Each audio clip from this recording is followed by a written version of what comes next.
Dapat bubunutin yung mga nasa tabi ng puno para hindi maka-absorb ng pataba, para walang kaagaw yung okra.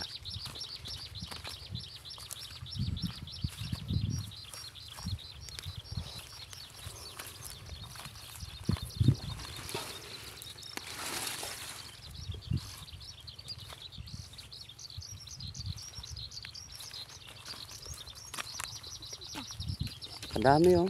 Ito ba? Ayan, yung mga yan.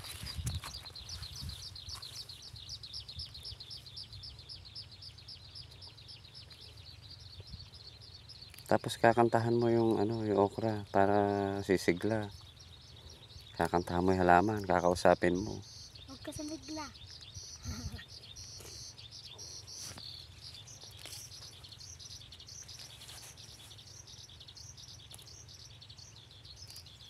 Dapat daw kinakausap din yung halaman. Yeah.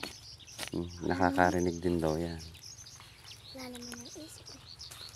Meron nga eh, tamot kumakain din.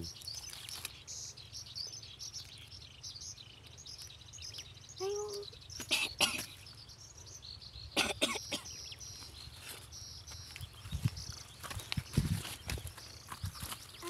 Yan. Salamat.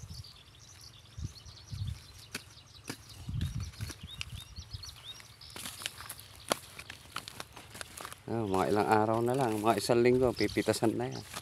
Kakain ka na ng maraming okra. Kanina ba ito? Sabi di sa'yo.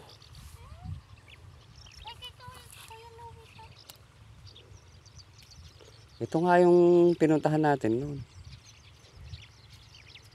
Eh, oo nga, sa parang Kuya Louie to. Alaga ng Kuya Louie mo yan.